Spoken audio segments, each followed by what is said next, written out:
In the midst of a frustrating traffic jam, Emile and his father Francois are embroiled in a heated argument. Emile, having resisted coming along in the first place, faces his father's frustration for causing their delay. As the tension escalates, Emile decides he's had enough and abruptly leaves the car, prompting Francois to chase after him. Just as Francois catches up, their attention is seized by the violent rattling of an ambulance nearby. From within the vehicle, unsettling screams echo before the windows shatter. Acting quickly, Francois pulls Emile into hiding as the ambulance doors burst open, revealing a monstrous figure, a hybrid of bird and human. The creature leaps onto the roof of a nearby car, drawing the attention of security personnel who rush in to recapture the mutant. A chaotic struggle ensues as the mutant, in a fit of rage, flings the officers aside and escapes into the distance. Later, Emile and Francois arrive at the hospital, where they're meeting with the doctor caring for Emile's mother, Lana.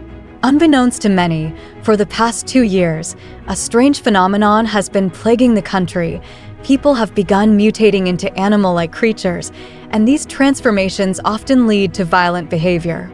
The authorities are doing all they can to contain these individuals in specialized facilities, where they are sedated and studied in hopes of finding a cure.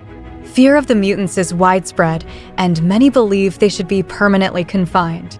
Emile, already traumatized by an incident where Lana accidentally scratched his face during her transformation, is hesitant to visit his mother. Despite this, Francois insists that they see her. After all, she's still family. The doctor informs them that Lana should be transferred to a new, more advanced reception center in the south. Eager to distance themselves from the judgment of those who know their family situation, Francois quickly agrees to the transfer, hoping to start fresh in a new town. When they enter Lana's room, Emile is immediately struck by the deep claw marks gouged into the walls, and he keeps his distance. Francois, on the other hand, sits by her side, speaking softly in the belief that his words might still reach her, though Emile remains doubtful of her ability to understand. Weeks pass and Emile, Francois, and their dog move into their new home, a quiet place by the forest. Emile starts attending a new school where he is introduced to his classmates. One of the students, Nina, bombards him with questions and, feeling cornered, Emile lies, claiming that his mother is dead and that the scar on his face was caused by lightning. That night, a violent storm descends upon the town, knocking out the power. The howling wind and flashes of lightning wake Emile, and as he approaches the window, he's startled to see a creature peering into the house. But before he can react, Francois restores the power, and the mysterious figure disappears into the storm. The following day, Francois and Emile receive an urgent call and rush to the local lake, where the police and firefighters have cordoned off the area. A storm-related accident has caused an ambulance to veer off the road and plunge into the lake, and Francois's worst fears are realized. The ambulance had been transporting mutants, including Lana, to the new facility. As police officers retrieve bodies from the water, a frantic Francois is restrained, but Officer Julia, a sympathetic cop, assures him that Lana's body hasn't been found, suggesting she may have escaped into the forest. Determined to find her, Francois begins hanging their clothes in the trees surrounding their house, hoping that the familiar scents will guide Lana home. In the meantime, strange things are happening to Emile. During a gym class game of tug-of-war, he astounds his classmates by single-handedly pulling the rope for his entire team, displaying an unnatural level of strength. Everyone is impressed, but Emile is shaken. Rushing home, he locks himself in the bathroom and, using tweezers, painfully extracts small claws growing beneath his fingernails.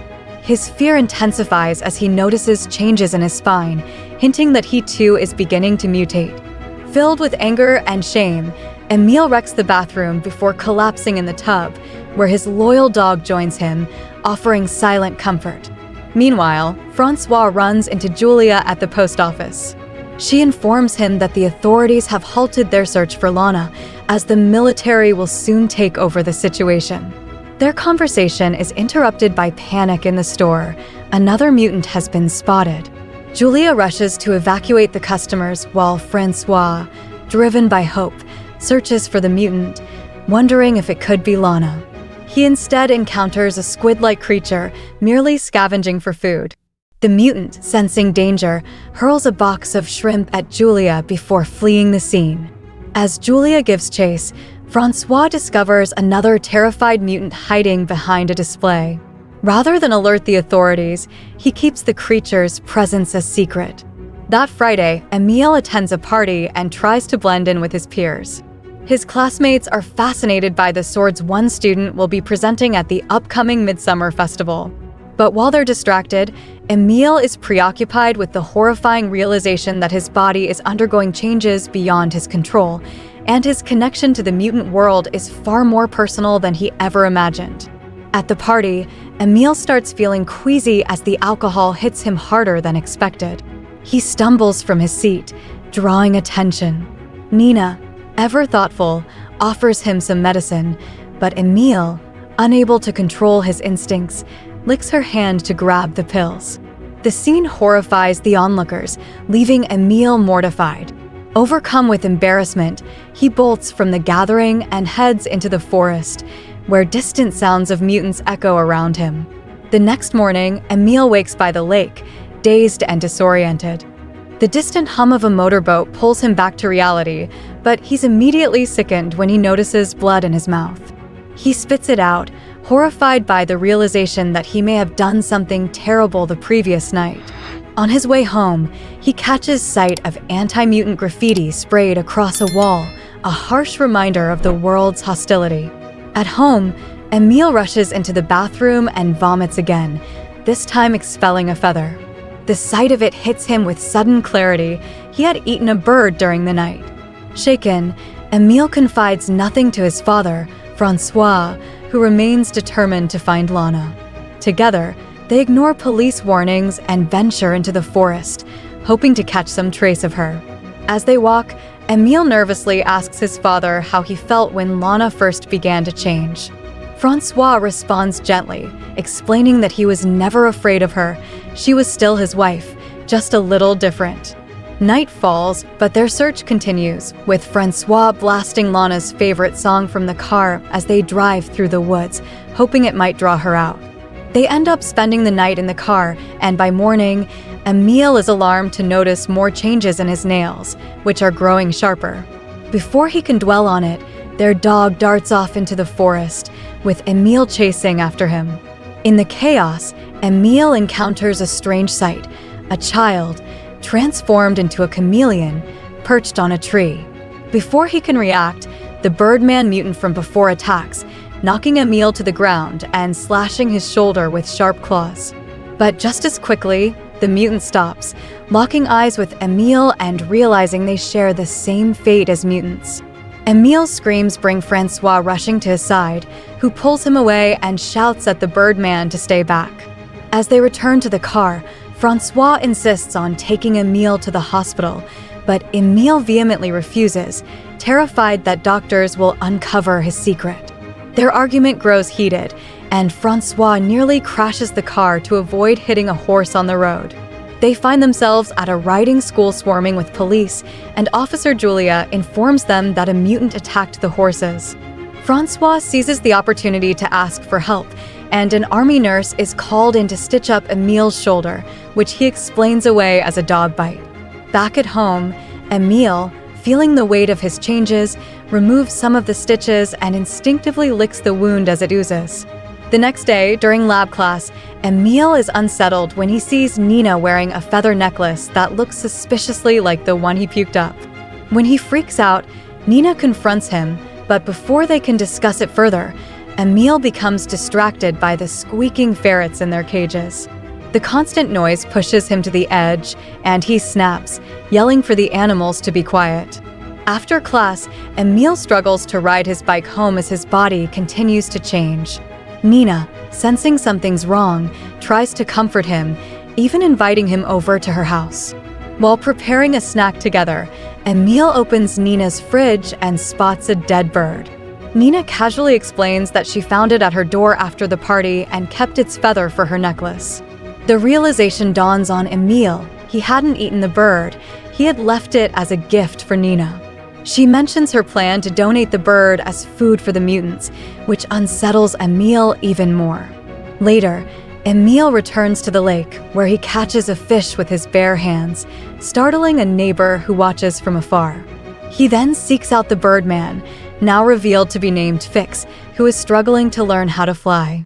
Fix repeatedly crashes to the ground, his wings battered and torn. Emil, feeling a connection to Fix, offers him the fish and helps clear debris from the lake, suggesting a safer place for him to practice flying. As evening falls, Emil tries once again to ride his bike home, but gives up, abandoning it in the forest.